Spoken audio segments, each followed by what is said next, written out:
Hello makers! You probably remember that in February of 2023, Tim Holtz did a live talking about his Eclectic Elements fabric line and some of the new releases that were current at the time and that will be coming up throughout the year of 2023. Now, Eclectic Elements is by the brand Free Spirit Fabrics, and most of the fabric is just a regular quilt weight fabric, cotton, and available at different individual fabric stores, things like that, some online fabric stores. And most of the prints are from different papers and paper lines that Tim has had in the past in his Ideology line, and then they just reimagined them and made them into different beautiful fabrics. So he mentioned that coming soon would be some fabrics that were a little heavier in nature, closer to a canvas texture. And the first of those is the Embark line. There are 6 patterns that are in the Embark line of fabric. And again, it is a little heavier, moving toward kind of a canvas feel, not quite as heavy as canvas that you would use outdoor, but much heavier than the quilt fabric. The 6 patterns that Tim is releasing, the first one is this one is the Expedition fabric, and you can see that it's kind of a green color with some browns, a little bit of red, and it is a map for the pattern. So this is the Expedition fabric, and then this one has these beautiful bright pinks, even some bright blues in here, and some kind of crushed olive greens throughout. This one is called Bouquet, and lots of beautiful florals.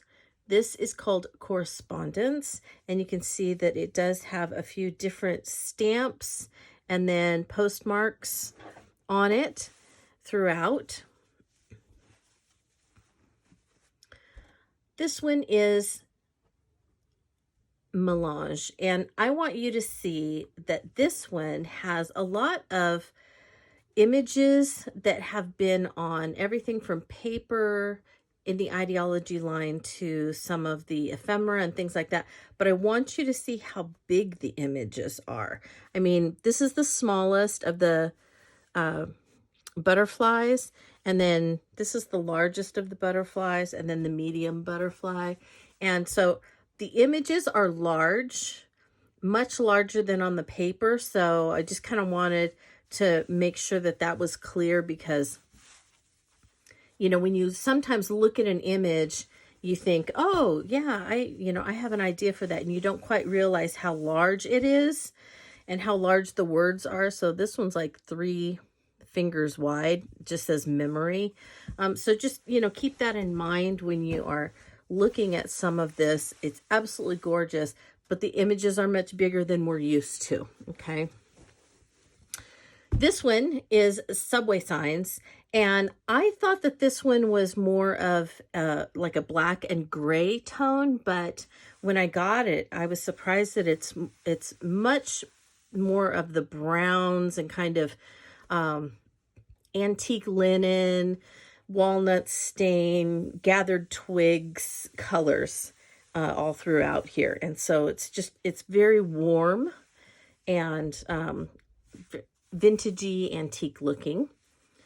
And then the last one is Cigar Box. This one has a lot of sage green, kind of bundled sage, a lot of maybe frayed burlap in there. We've got some, this reminds me of like festive berries or fired brick color in here, and just a little bit of some blues as well. Well, it goes without saying that I am not a seamstress, so you will not see me doing any intricate sewing projects with these wonderful fabrics. I will be using them the way that I use them authentically, and that is in my crafts.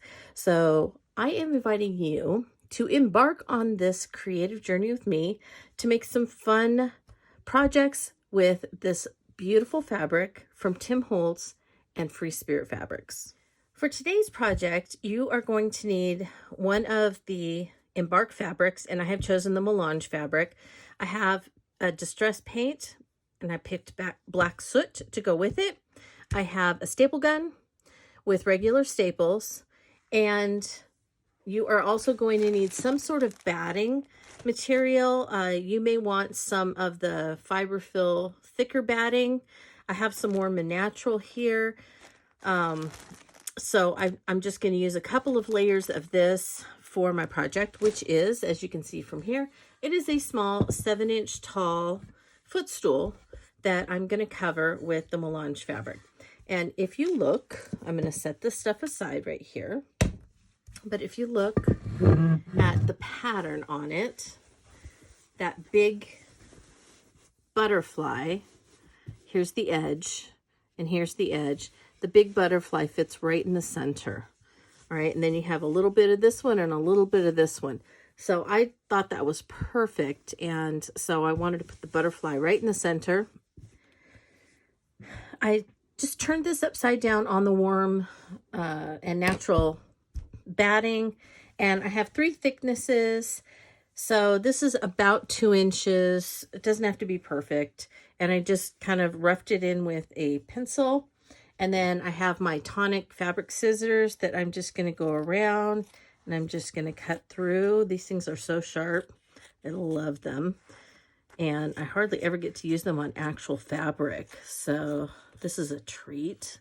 Love it. So I measured the top of the little stool, and it is 5.5 inches.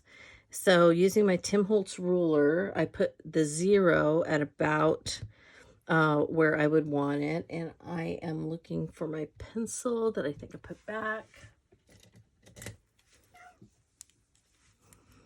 All right, so if this was the center, then I could go to 5.5. Whoops. And that's exitentio. And I could kind of do this and do this. So that's 5.5 and about the center of where I am working from.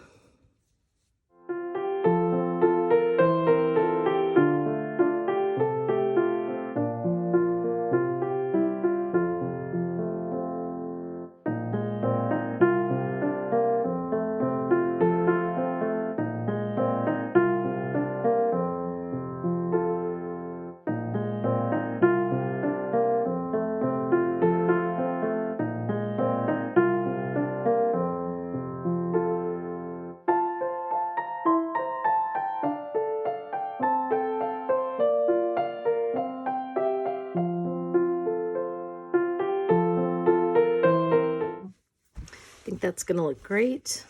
At this stage, I have painted, sanded. I put some frayed burlap stain on the sanded little areas where I took the black soot paint off, and then I went over the whole thing with a layer of collage medium just to make sure that the ink wouldn't come off on anything. Then with the, let me set this over here.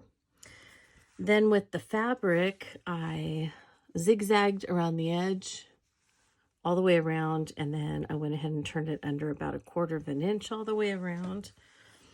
I ironed this when I was doing the edges. I ironed this, and I also ironed the batting to make sure that it didn't have any weird like ripples or anything in it. And I have this ready to go. So I'm going to lay this way. I'm going to take and put this way so that it's kind of in the center here. And then you can hear exitentio trying to get in. Then I'm going to, so you can see that this is just a little bit bigger than the batting, which is basically what I wanted. I wanted it to at least come up to the edge so that then I could pull this around. So I will be stapling this here, and let me see if I am centered enough. Yep, that's about the same amount. Okay, so I have my staple gun.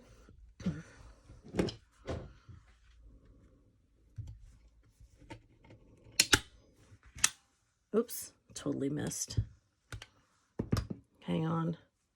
I don't do this very often, so in fact, I haven't covered chairs or anything in ages, so okay, let's pull that up. Not quite.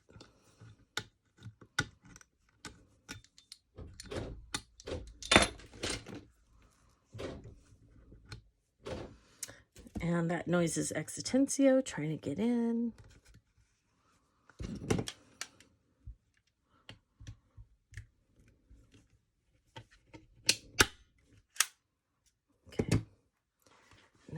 Turn it this way and do it the opposite way before I start going around.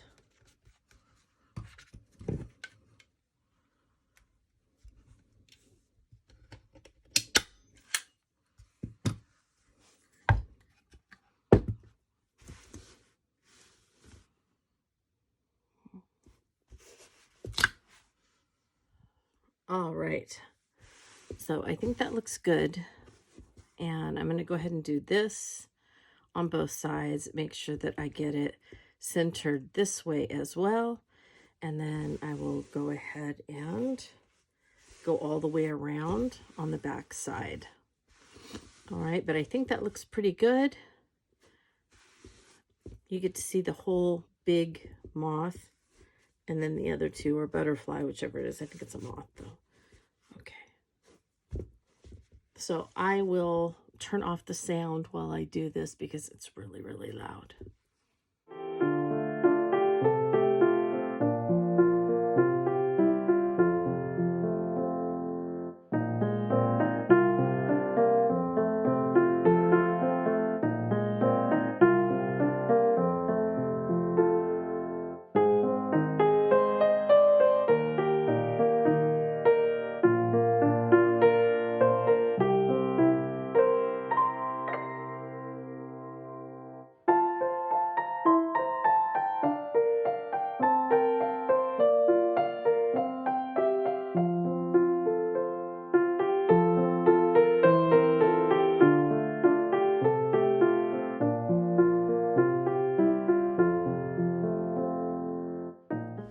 All right, so it's on here, and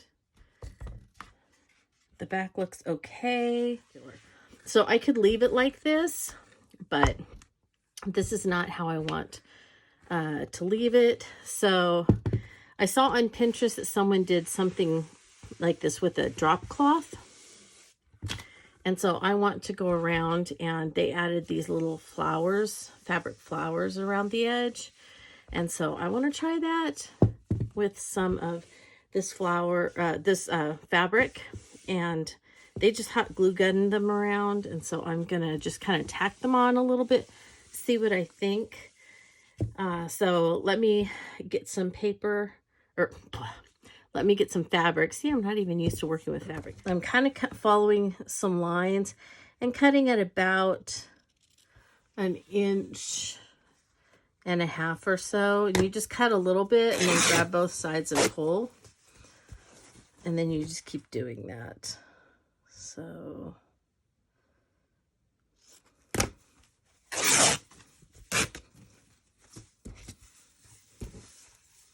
And if you run out of lines, I'm just kind of looking ahead up here where some lines kind of are. I have a design change. So, you know, I did this and it has these kind of little pucker things here from where I stapled it. And I don't particularly like seeing them from the side. It's not horrible, but I don't like seeing them from the side. And so I was going to put these little rosettes on the side. So I just kind of stuck them on with some foam dots just so I could decide. These are little rosettes made from the Embark fabric, the same fabric that I used on the top. And then I decided to try to make some with the, oh, I don't remember which side. I tried to make some with the cigar labels fabric, and I thought it might be kind of fun to pull in some different colors. But I am not going to do the rosettes on the side. So even though they're not actually attached, that was just, you know, to give me an idea. So I'll go through and I'll just pull these off. Easy enough. And I'm going to do something different. So never fear, all these little rosettes can be used for other things. There are lots of different things you can do for this. So I am not going to put in the portion where I made these. I will do that on something else when I use these on something else. All right, so never fear, the rosettes will still get used just on another project, and then I'll show you how to do those then. What I'm going to do is use something that I'm using in some other projects for this, and that's some coiling cord that is usually made for baskets. So I'm going to cover it with the strips of fabric, and you just kind of wrap it like this. So I'm going to wrap it, and you can see that it has, you know, strings and things like that. That's totally perfectly fine for me. When you're wrapping it, you just want to be sure that you cover the edge of the one before as you wrap, and you just keep wrapping like that. So I'm going to wrap enough that I can attach it just to the underside right there so that we don't see the puckers. And I'm just going to hot glue gun it on because I just don't want to see the puckers. And I think that will solve my problem. And then you saw me with making the strips, but I don't want to have all this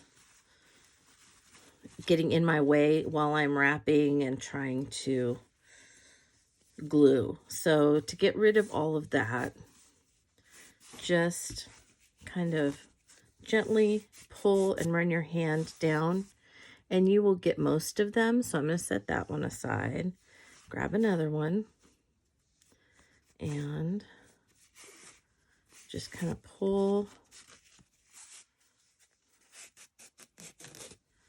And you can see. So we have our strips, we're ready to go.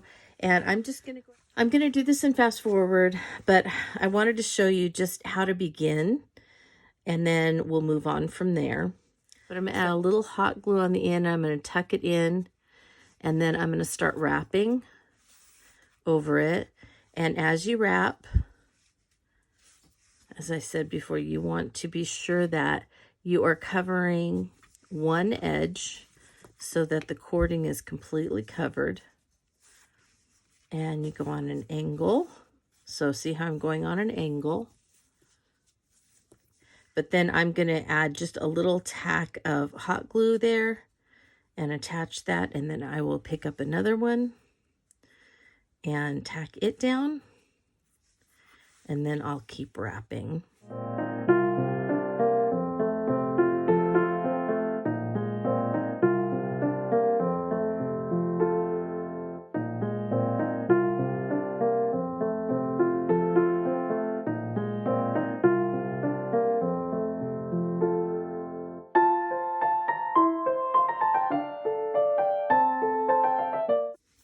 I have the whole thing wrapped, and I just tacked this end down because I'm not sure how I'm going to finish it off, if I'm going to do end to end or if I'm going to maybe taper it. I'm not sure yet. So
All right, I have it all edged. So I think that looks pretty good. And there's the top. And I think it looks great for just a crafter type upholsterer. Not a professional by any means. I don't do this. Just, you know, fun crafting. So if I can do it, any of you can do it. Just need a glue gun, staple gun, some fabric, batting, scissors, and a little bit of that cording to cover your, and just remember it was called Coiling Cord. I got mine off Amazon. And that's how you make a little footstool. Super fun. That was really easy. Oh, and you need some, sorry, I forgot, you do need some paint and collage medium, unless you find an old antique one that you can cover that's already painted. But there you go. I think that's super fun. Thanks for coming along with me on this journey to make my first footstool with Embark Melange fabric. I hope that you were inspired to just give something like this a try, even if you are not really good at it. Just give it a try. Have a good time and enjoy it. It's not going to be perfect. That's all right. It's still going to look great wherever you put it. All right. So if you have any questions about this, you can contact me in the comments below or on my blog at playswellwithpaper.blogspot.com. I'd love to hear from you and answer any questions or concerns that you might have. And I want to wish you a very creative day.